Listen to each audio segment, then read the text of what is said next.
Hello friends, this is Self-Critical Automaton, your favourite faceless internet entity, and today it is time for the next episode of my Dishonored Let's Play. This is episode 17, maybe? I'm never going to learn to check, am I? So, today we are upgrading from a casual home invasion to a less casual abduction. Which I say as if we had not already committed far worse crimes. That damn fool Corvo had to kill the Empress. Hey, now it really was not my fault. There are a lot of mitigating factors. You know, there's a lot of things going on with the issue of Empress murder. I'm just going to leave this guy here, he'll be fine. But yeah, so there's a fair amount I want to say about Sokolov's lovely futurist well, is it futurist? I don't even know. It's later than that. Honestly, a lot of the Sokolov designs remind me of Le Corbusier, who I believe was an influence on Victor Antonov, but that's beyond anything. So, before we do any of that, I want to point out that this up here is one of the most obvious accesses. It's reasonable to assume that, like a lot of ImSim levels and Dishonored levels in particular, there are, you know, multiple routes into these areas, multiple ways to go through them, multiple dangers on each entry path. However, a lot like the cat, you can just come right up here and he's here at the top by himself chilling. It's not unusual to just find your way in up here without even, like, thinking about it. Except that unlike with Emily at the Golden Cat, Sokolov is... you can just take him and go and be gone. Like, you don't even need to enter the rest of the building at all. Where at least Emily gives you a secondary task to go explore inside. I now turn my hopes and energies to Formula 25, which in conjunction with a high heat therapy, which came to me most vividly in a dream last night, has great potential according to the latest celestial alignment. As for test subject 312, after the characteristic sloughing of the skin, she should be dead by mid-morning tomorrow. Please, sir. Please let me go. Wake, I see. How are you feeling? Much worse. Do I have the plague? Please, sir. I don't want to die. Hush now, no one's going to die. You are much improved, number 312. The formula I administered to you is working exactly as it should. I cannot let you go yet, because I have not finished with my study. But tomorrow will make all the difference. Really? You'll release me tomorrow. I'm not gonna die. Yes. Tomorrow I will have the guards remove you from this cell. Late morning, perhaps. But the pain. Can't you give me something for the pain? I do have many pain remedies, yes, but alas, I cannot give you any. They could interfere with my research. You should thank me. Soon we will have a cure for this terrible disease, thanks to all my hard work and dedication. Yes, thank you, sir. Thank you. Thank you. So, as previously established, he is just as utterly amoral as is our good buddy Piero. Although somehow significantly more charming with it. Anton Sokolov. He knew me once, and did much to set me on my path. Now I should be able to get right behind him and just abduct him without much issue, if he keeps his back turned. Yes, Sokolov's a foreigner, with the looks and manner of a Tivian swineherd. But he is also a great genius. Does he have the manner of a swineherd? He honestly seems pretty, like, upper class to me. Maybe Tivians are just like that. As requested, this is a sample of the black market elixir we believe to be coming from one of the abandoned distilleries. No doubt it's inferior to your formula or even to Piero's remedy, but people are desperate. We've not been able to identify the additional ingredients. Perhaps you'll have better luck. One thing of note, some of the men of the watch claim when pressed to have purchased and used this stuff since it's cheaper than either of the popular brands. Neither of them report illnesses or complications, so while it may not protect from the plague as well, it does not seem harmful. So, yeah, Sokolov was, of course, just outright lying to this woman. We hear him say, yes, she'll probably die tomorrow, and then we hear him tell her... Well, now, he doesn't lie, does he? He tells her the truth. He says that the guards will remove her from this cell tomorrow. Whether or not she'll be alive is anyone's guess. Thank you, whoever you are. He kept me in a cage, like an animal. The pain is horrible right now. So I'll just hide in a corner and leave when I'm feeling better. If she's going to die, she might as well not die in a cage. It's not like she's going to spread the plague to anyone, since she is just, you know, here. So, I think that this, much like the Golden Cat is with regards to Campbell before it, this kind of, you know, superstar location, this kind of like showstopper location, is interesting, you know, in regards to the one that came before it, the Golden Cat. I talked about the Golden Cat as being essentially a masterpiece of level design for an immersive sim-style game. What's interesting to me about this is that it takes it one step further. It is actually almost a kind of commentary on the state of that previous chapter. For reasons that will become clear when we go inside.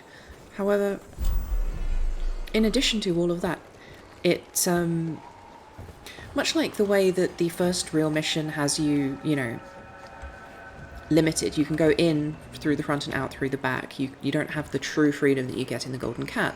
The Golden Cat itself is limited by the fact that its plot requires you to sort of go in and out. You can't just do what feels like you should really be able to do if you are the greatest assassin of a generation and just get in and out like lightning through the roof, capture the guy, leave, no trace, etc. The royal physician himself. You made a neat job of it. Drop him here and we'll be off.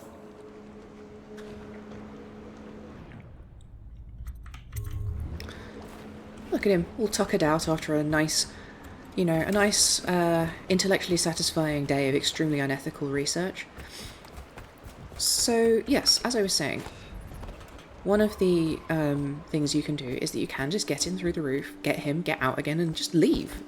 There is no Emily style, you need to go find the keys, so go explore the place anyway. There is, in fact, only one incentive to actually exploring the building at all. One is if you don't notice the rooftop access. Did that guy see me? Fuck. And the other, of course, is if you want to find treasure, loot, charms, any such thing, although I did grab the only one remaining. But it's interesting that this is the like, they went to the effort of designing this elaborate area with all of the same design parameters as the Golden Cat itself, you know, the great example of level design in this game. Except that, unlike the Golden Cat, they let you skip all of it if you want to. Or if you think to. But even though it is completely missable, the rest of this chapter, the rest of this level at least, this one specific building, I should say, is still designed with that level of care and attention and detail. So there's going to be some real difficulties as we go, because there are an absolute shitload of guards, and not enough darts to gently knock them all out. In fact, I have no darts left whatsoever. I have been extremely profligate with my resources, much to my own detriment. Luckily this is Dishonored, which means that you can just abduct people, and there's not really much anyone can do about it. It looks reasonably comfortable. It's nice that we haven't had a retread of some of the earlier episodes where I would carefully put people to bed and they would fall and break a chair with their face.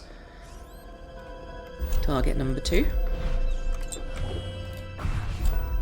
It is not necessary in any way to actually abduct all of these people, it's just reducing the possibility space for you getting spotted is quite important to not killing a shitload of people. And one of the interesting things about Sokolov's building is that, unlike almost any other building in the game, it is open plan. As befits such an avant-garde Renaissance man as Sokolov himself, his building is way ahead of its time. It is what we would in the modern day recognize as a loft conversion, or a you know, a warehouse conversion, featuring this huge open plan space on the bottom, and this suspended workroom at the top, which is where the actual rooms of his home exist. think there's 3 more guys down here. There's that guy over there. There's that guy over there. There's the officer up there. Officer is probably the next target.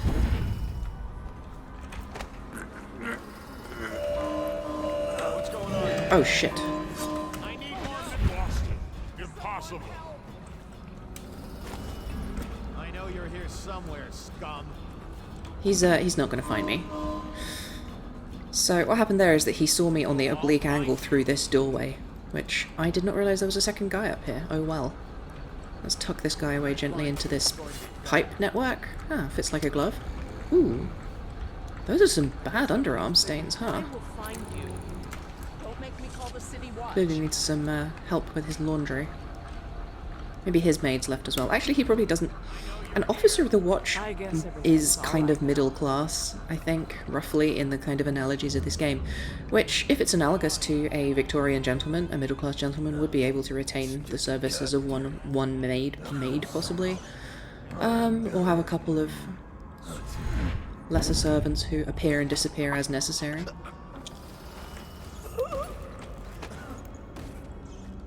Now, there's one more maid in that room, so I'm going to be very careful and not terrify her through the medium of appearing like a ghost. Or perhaps I will anyway, because I cannot get to where I'm trying to get to. Fortunately, there are just an absolute shitload of convenient little nooks to hide people on. This awning above the front door is yet another one of them.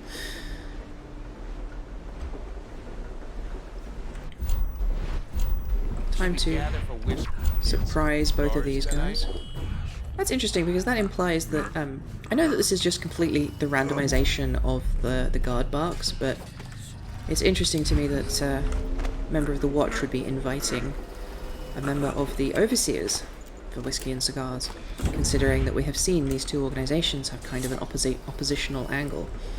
Obviously this is just because the game designers did not, you know, there are a number of generalized barks, and one of the generalized barks of a watch officer is say to ally, hey, do you want to have whiskey and cigars with me? Although I think it would be more innocent if they did so. There's something kind of endearing about, hey, do you want to, like, get some whiskey and cigars tonight? You know, just the two of us, you and me. You know, where the senior overseers can't see. So, yeah, instead of sneaking in through the wheel section down below, or through multiple open windows, or through the roof, you can, of course, just go straight in the front door, if you are extremely brazen. This is a dumbwaiter that you can use to go up and down. It's almost completely pointless as far as I can tell. I don't really understand why the designers felt it was necessary to include it. There is, you can use it to go up and down once you've got it from the other side, which, generally speaking, you do not need in any way to do. Now, if this guy was the guy at the other end and he patrols all the way around, that means there's only one more guy to deal with. Let's just put him down here nice and gently. He's just fallen asleep on the job, it's fine, that's normal. There's nothing strange going on here at all, nothing weird to consider in any way. So the reason why I am actually knocking all of these guys out instead of mostly just giving you an overview of this area and not really fucking around is that there is, of course, a Sokolov portrait to find. There's also a bunch of treasure lying around and some civilians who I guess I will also knock out simply because I want the treasure, although there's not much of it. I believe he has 2 maids. I also believe that he treats them like absolute shit, if my memory of the comments of the heart are anything to go on. Obviously my memory is absolutely terrible, as we've established. She's terrified because she didn't actually see me, but she heard the guard shouting, and the way that alerts work is that it's... Oh, I'm sorry, oh no. I'm sure she's fine. We've all woken up in a pile of broken glass from time to time. It's not that abnormal. We all know how to deal with it. Let's not step through that. In fact, let's just deal with these entirely. I'm going to put this over here, out of the way. the Dunwall Office of Health and Safety Standards definitely dictate that it is necessary to store whale oil well away from wherever it might be kicked by random people running past, for obvious reasons. Regardless of how many deaths that may or may not have caused in certain other branches of this Let's Play. I don't actually need that. Just breaking stuff for its own sake. Also, one of the downsides of living in what is clearly a converted warehouse or factory is, you know, this kind of thing.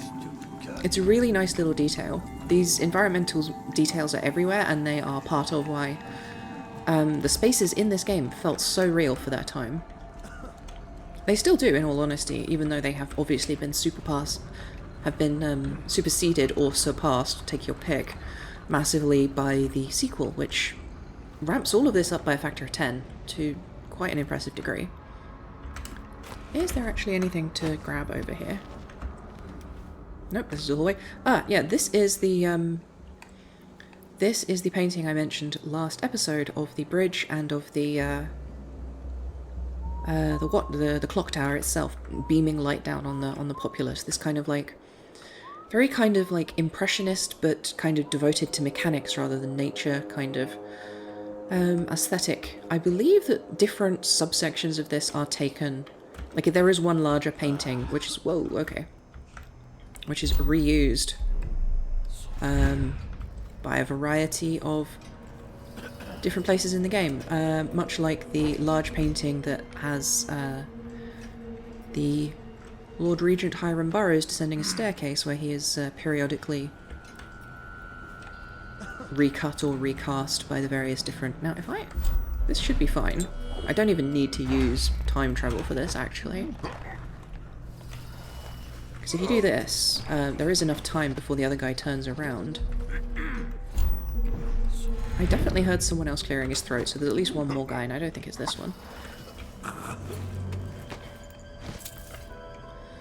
So, I'm not sure where the one remaining guard in this building is, but it's fine, let's take that chance. Old Coast map, Piero's Remedy. It's interesting that he has Piero's Remedy in his room, considering that he has such a disdain for Piero and for Piero's Remedy. I mean, this is his laboratory, obviously, but so presumably he is studying it, but, you know, it's on his bedside table, it's not over here in his actual lab. It is also very indicative of his character that he is so... You know, we have his living space, which is incredibly spare and Spartan. There is a bed, a clock, a couple of small decorations, and we have his workroom right there. His living room is mothballed, the chairs are on the tables, he's clearly not using it for anything. Yeah, so it's pretty indicative of who he is as a person, which is one of these things they have been kind of repeatedly doing throughout the game, showing us who people are by how the spaces they occupy are laid out and equipped and so on. This should be the last guy. I'm pretty sure there's not a single watchman left here. So they're going to have a pretty interesting morning tomorrow, explaining to their superiors why they just all passed the fuck out. And when they woke up, Anton Sokolov, genius of a generation, had disappeared. It's like, yeah, we all had the sensation of being gently held and then sleep. Sweet, dreamless sleep, like I haven't had since I was a child, and then we awaken. So, here we have the obtuse arguments of Lady Boyle, the latest of the various Sokolov portraits we're going to find throughout the game. This one is interesting because we explicitly know that this was a portrait he was commissioned to complete, not a portrait that he chose to make for his own artistic satisfaction, which is implicitly what many of these famous portraits are. It's interesting because she's depicted in such a traditionalist painting style. She is a centered figure. She has the still life elements. Her environment is completely defined. She is clearly in a private chamber of some kind with this chair, the painting, all of these generic objects around her that serve to contextualize her inner space. But the thing about her is that her back is turned. This is a deliberate request of the patron who requested the portrait. And Sokolov himself has some comments about her features, or at least the features he was allowed to depict in his painting. And it's interesting the way this is actually reflected by perhaps some element of her personality. When we eventually meet Lady Boyle, she will be masked. It is a curious aspect of this, that here we have a man, a generic man, almost the fewest possible gestures you can make to paint a masculine figure here in the background, and that is what she is turned towards. This painting was requested by her lover, the incredibly wealthy and powerful Lord Regent Hiram Burrows, and all of her focus is directed at this generic man in the background. All of her selfhood is directed towards this masculine entity rather than to herself. In fact, the colour of her clothes is almost the same as that of the room she is in. She is only existing really in his context, and from his point of view, because remember, he is the one who requested this portrait, he must be her world. The only kind of splash of an interesting shape in this whole room. There's also something to say about her hand gestures, but I'm not going to do that right now because I'm very ill and running out of the ability to keep talking. So that should be the last thing we need to pick up here before we can just GTFO the fuck out and, yeah, walk out the way we came in, leaving only footsteps and taking only memories, as they say. So it's actually easier to just come down here rather than try to get out and around. If you play this level quote-unquote properly, i.e. you come in through the front, sneak your way up through to the top, get him, and then sneak all the way back out again. Actually, let's... Since I did mention it, I think it's worth showing that this over here is where his elevator is. So if you're trying to get him out of the building, you can bypass the entire main room section by coming in here, but you need to charge it up. So it's this kind of completely unnecessary puzzle that doesn't need to be there and only serves a purpose in extremely minor circumstances that very rarely happen, namely that those where you are trying to sneak in and out, but you aren't doing so by the roof access. Still, it's here, so I thought I might as well show it off to you. It's irritating that you can carry, like a whole-ass man, but you cannot carry a whale oil canister and teleport at the same time. So, obviously this is here because he is a man of science and he wishes to show off this ridiculous mechanism he has invented. So naturally he would, go to the effort of just having an elevator to his private rooms by his front door. People who don't need to see his laboratory never need to see his laboratory. Most of his business visitors will be coming in here, going in here, up through the lift, and being astounded by this invention that this man has decided to show off. He shares something with Kyron Jindosh from the sequel in that respect, this kind of ostentatious desire to show off one's genius. Alright, let's get the fuck out of here.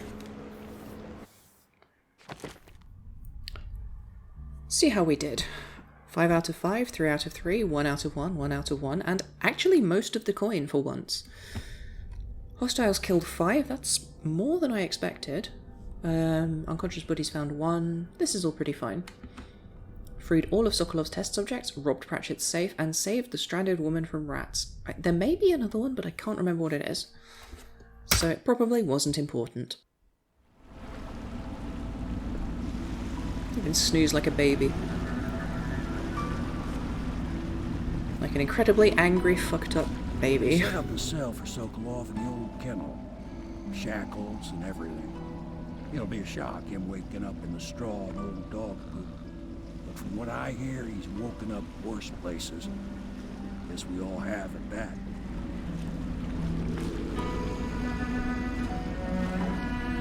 I do love the portrait of Sam the boatman as this kind of fundamentally morally upright but also understanding individual, this kind of avatar of the good working man, as I believe I talked about previously. Well done, Corvo. Well done. I doubt a dozen soldiers could have done it better. Sokolov's knowledge will enable us to strike at the Lord Regent directly, and ultimately help you get your life back. Soon, we won't have to hide in the shadows. The royal physician is brilliant, but he was a fool to protect the Lord Regent. Sokolov gave us the Elixir, the war machines. He could have made us a great nation. Now he pays the price for siding with a tyrant. You have my thanks, sir. If you wish to get some sleep, now is a good time.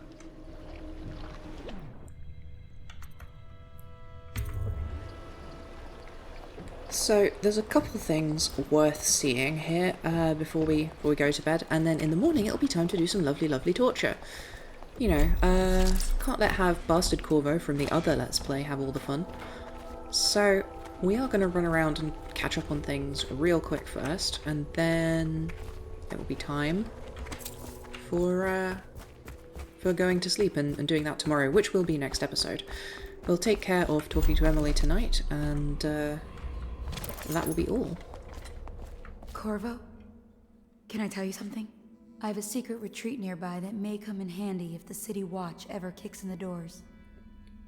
It's an abandoned apartment across the street from the bar.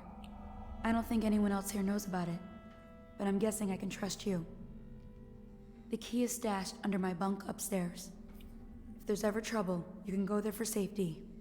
I know I will.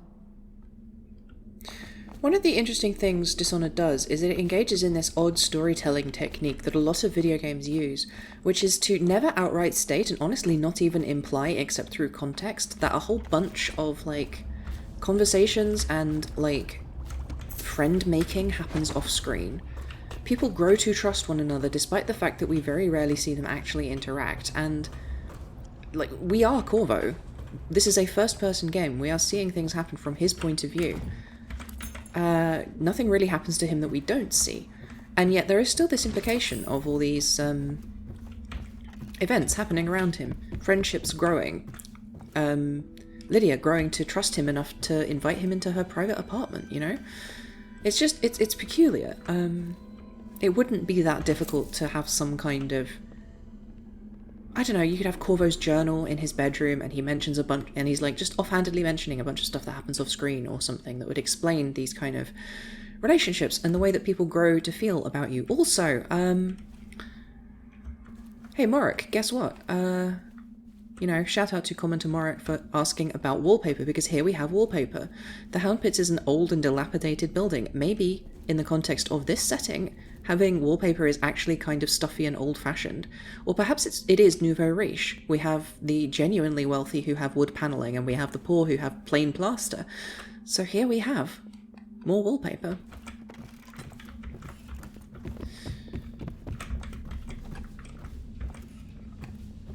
Hey, you don't mind if I read your diary, right? Who are you posing for? The really funny thing about this is that this game came out around the time that the Tory power stance started being a thing in British politics, but you keep posing for your imaginary cameras. I'm sure you're imagining your face on the posters once you take over the country, but whatever. He's returning now with Anton Sokolov over his shoulder. Simply amazing. Not only can Corvo project lethal force, he can do an extraction that I did not think possible. And soon the two greatest minds of the Empire will be here. Together. If I could get these rivals to cooperate, they could create weapons and tools of unimaginable power. If I could command both of them, well, I'll wait and measure their dispositions towards one another before following that line of thought.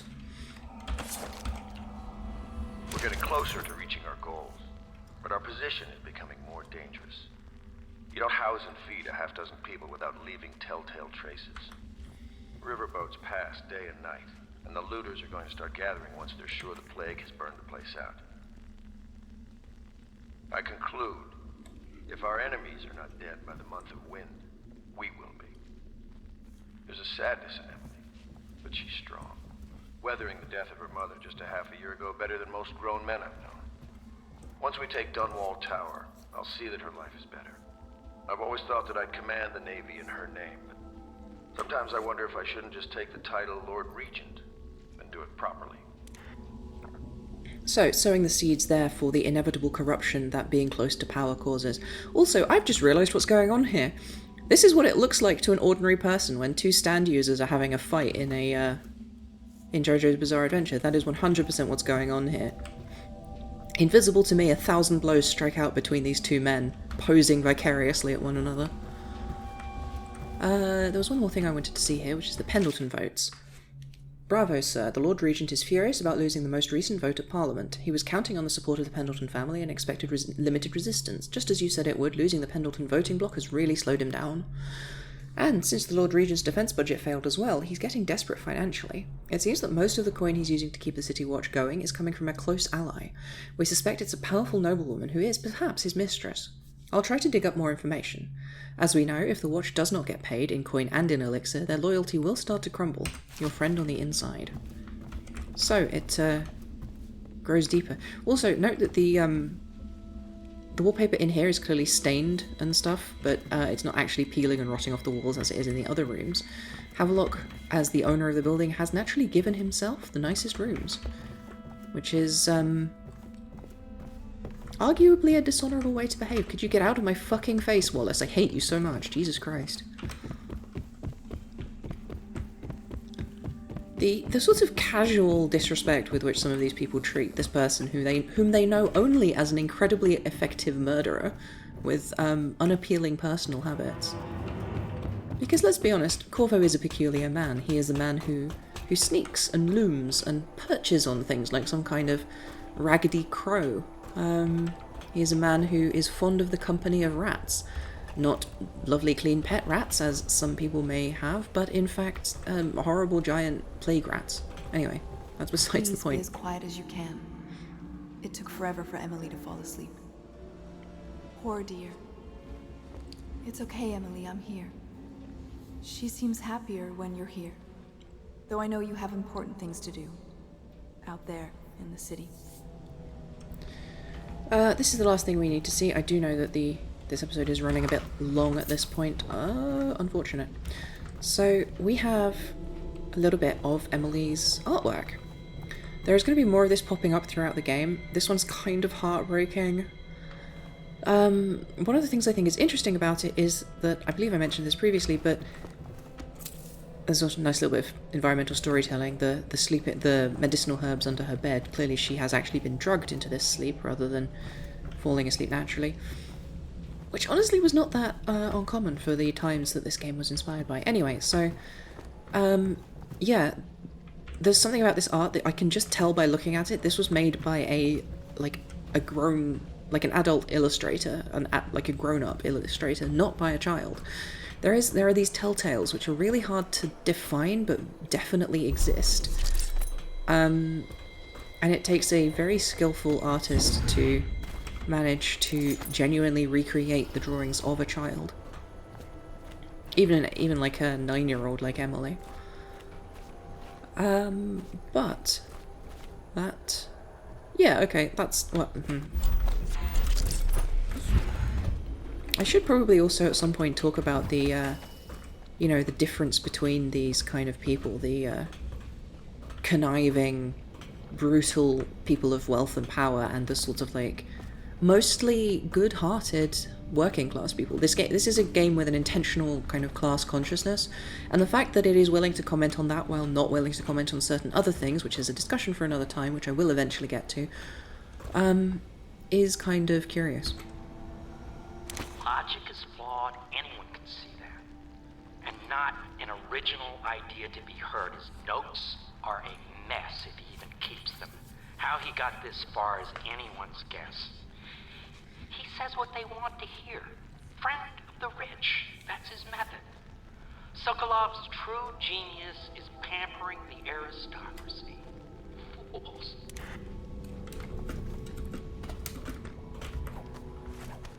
So, that really is going to be it for tonight. I know this one ran long, I hope you stuck with me, there's interesting stuff.